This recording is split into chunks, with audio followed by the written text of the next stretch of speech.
Hello my dear friends, welcome to my new video, and today I want to share with you more information about this particular overlock machine. This is serger.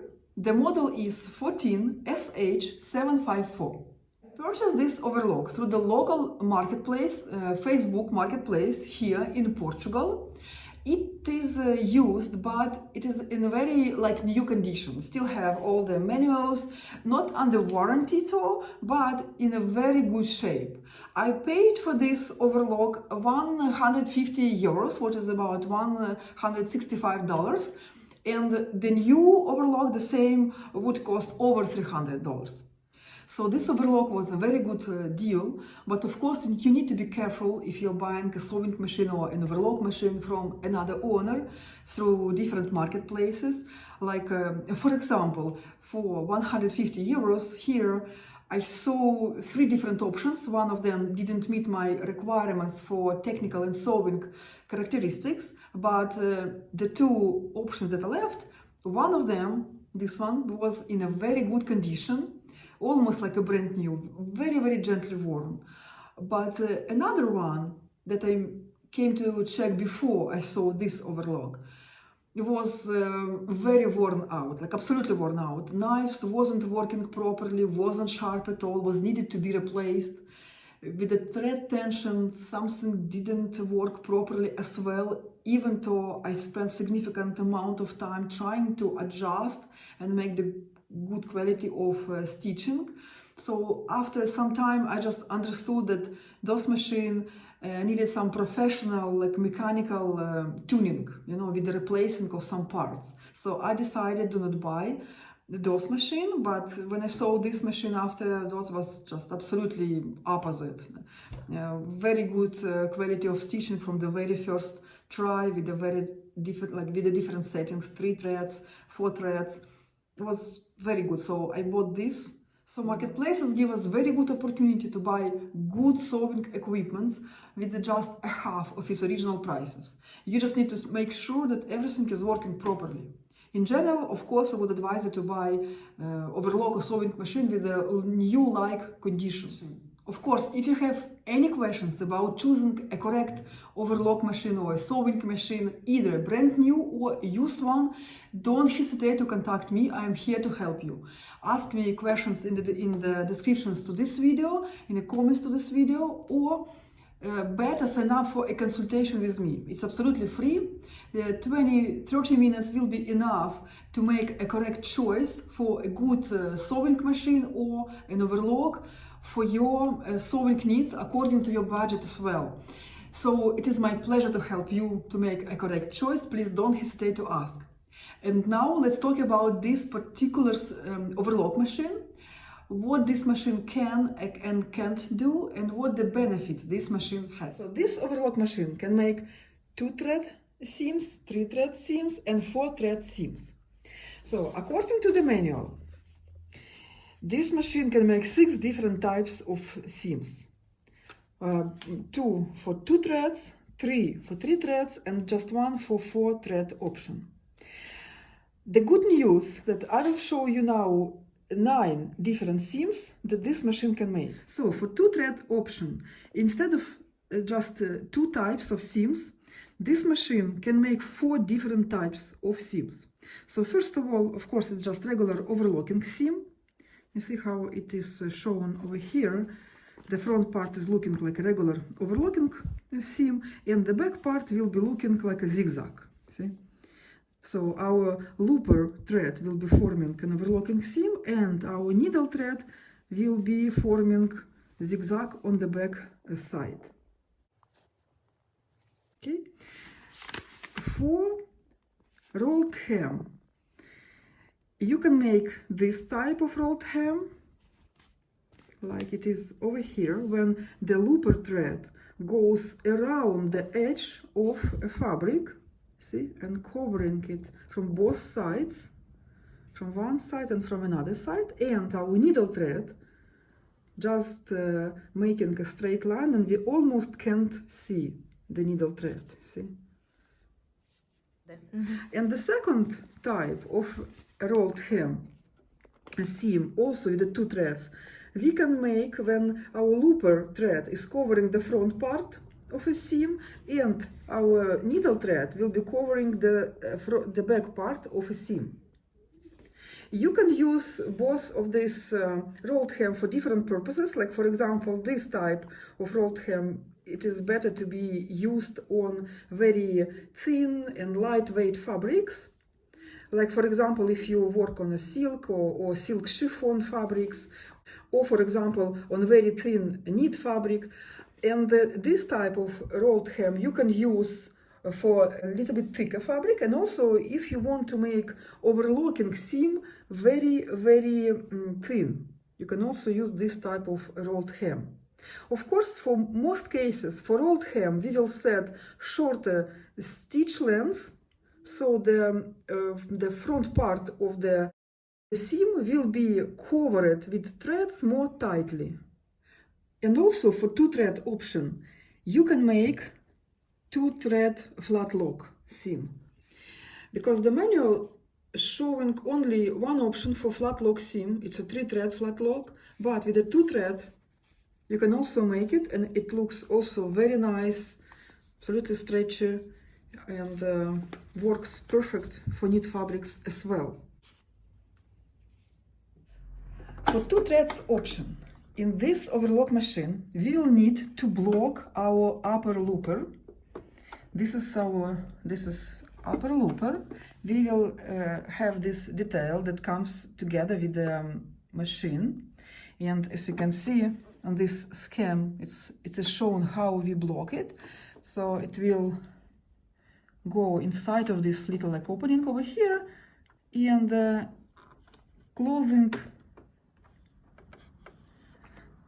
also blocking from the behind this opening where our needle is going through. Okay, so I will show this more detailed on the next videos, but this is just a general idea. So we will block our upper looper, we will not use it. So for 2-thread option we will use only the lower looper and one needle. We can use either right or the left needle for 2-thread option. If you use right needle, your seam could be more narrow, and if you use the left needle, the seam could be wider. For all another seams, 3-thread seams and 4-thread seams, we will use both loopers. And for 3-threads seams, we will use only one needle, either right or the left. And we will make accordingly or more narrow seams or more wider seams. Depends on the needle which we will use. But the loopers we will use both for all other seams. And for 4-thread option, this type of seam, we will use full capacity of this machine. We will use both needles and both loopers. Так, значит, это. Only the type of a 2-thread seam that you can't make on this machine, it's a straight, straight stitching line of chain stitches. So all kind of seams on this machine will be somehow wide. Even for rolled hem, it will be a little bit wide. You can't create just a straight line of a straight stitching. So with 3 threads, you can create the same type of seams, but they will be looking differently, and also they will have different characteristics, kind of different qualities. So you can make like regular overlocking seam, flat lock, and the rolled hem.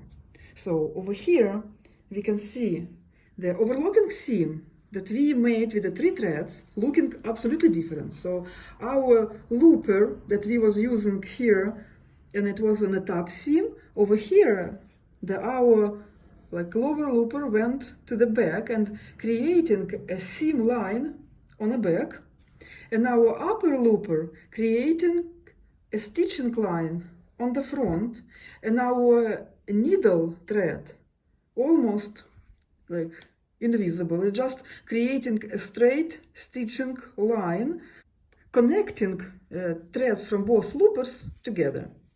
See? What is the difference between this overlocking seam and this? So, two-thread overlocking seam will be obviously using less threads and also will create a less amount of bulk. These threads, this seam will be using one more thread, so it will be, you will need more threads for this seam. It will create more amount of bulk. You can very clearly feel it along of a seam. But what is good option for this overlock, that we use it for like extra fraying fabrics, for example, or for stretchy fabrics. So along of just overlocking at the edge of the fabric, it will be also making a stitching line, double fixing the fibers and threads of fabric. Then for rolled hem, the manual showing just one type of rolled hem, this one, but you can also make two different types of rolled hem. One is how it's shown over here in the manual, when our upper looper thread will go around the edge of fabric and will be almost covering completely the seam, and our lower looper thread will be forming just a tiny line next to the needle threads. See? So it will be kind of rolling, closing a seam, but also creating kind of rolled edge, rolled part of the edge.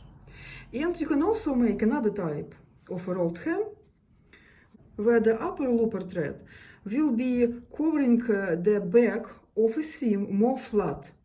In this way, the edge of a fabric will not be rolled at the same way, so it will be much more flat, and it will work better for more thick fabric, for more like firm and thicker fabric. And this will work better for much lighter fabric like silk, chiffon, rayons, for any lightweight fabrics. And the flat lock with the 3 threads will be looking on the back absolutely the same how it looks with the 2 thread. You see? And with the front part, you will have another like extra stitching line on the right side of a seam. This stitching, extra stitching, will reinforce the seam. It will make it extra secure. So if you use it for stretching fabrics, it will be good to use 3 thread flat lock. And also, since you will have it like in an extra line, you can use different colors of threads and create different designs if you would like. And the last seam that we can make with this machine, the seam number 9, it's a 4-thread seam that we use specifically with the knit fabrics, or also we can use it with the stretchy but woven fabrics. The seam will be stretchable, see? It will be stitching and overlocking the edge of fabric at the same time. For this seam, we will use both needles and both loopers. First needle will be creating a regular stitching seam. The second needle will be creating another stitching line and reinforcing a seam, and also taking part in the overlocking weave. So as I mentioned, this seam will be at the same time and overlocking and stitching fabrics as well. So if you take it and try to pull parts in a different direction, you can't pull them the same way how you can do it with a flat lock seam. And of course we will use white threads while working with the white fabric, so you will not able to see even those little dots of threads at all. So this seam works perfectly with any type of stretchy fabrics. So this is a regulator of stitch length, so we can set it very, very small, that we usually use for rolled hem, or usually also for flat locks. You can also see the F letter here. It also indicates the flat lock seam, because we would like to use much more tighter weave for flat lock. But also you can use its longer stitch lengths. And also for different types of overlocks, you can use different settings. Another Another setting that this machine has, it's very useful setting, when we can regulate differential movement between two feed dogs. So, to say it easily, if, like for example, we stitch our stretchy fabric on this machine with a normal setting of this regulator, just in the middle, our knit fabric can be stretched after the stitching it, you see. To avoid it, we need to set up our this regulator for position when our back feed dogs will be moving slightly slower than the front feed dog. So this machine has two feed dogs that can move separately. And this regulator regulates their ratio. So you can either or stretch fabric while stitching, or in the opposite, kind of gather fabric while stitching to prevent stretchiness of a seam. So in general, for this machine, you can set different stitch lengths, you can set different ratio for back and front feed dogs movement. Also, you can set two thread options while using this little detail and blocking the upper looper. Also, for rolled hem, you will need to move, see this little like a lever over here to set it for rolled hem. You can also adjust the different widths of a cutting line by moving with this regulator different widths of a cutting line. Or if you don't need to cut while stitching, you can disable the knife completely, turning it to the back. See? In this way, it will be fixed and you can stitch without cutting at the edge. Another very nice option that this machine has, that you can detach this detail, see? And then you will have very small this platform that exactly on the size of the needle plate for working with the very small details, for overlocking sleeves or cuffs, for example. So for work with any tiny details, you have very nice option, and at the same time, this overlock has pretty wide this platform when you close it. So you will have wider platform, wider surface. So you will have wider platform, wider surface for working with the regular projects. So now I hope you have very clear understanding what this machine can or can't do, how many seams and which kind of seams this overlock can make, and do you really need two-thread overlock seam for your projects or not. If you have the same serger, please share your experience. How does it work for you? And for how long it has been working for you? And if you have any particular questions about this overlock machine, maybe how to thread it correctly, or maybe how to set the correct thread tension for different seams on this machine, leave them in the comments below to this video. I will try to record another video dedicated to this particular machine, so I can answer your questions and also see your opinion as well. So let's keep in touch, and for now I'm saying you bye until the next video. Wishing you good luck, stay motivated with your sewing projects, and I am looking forward to see you soon. Bye bye.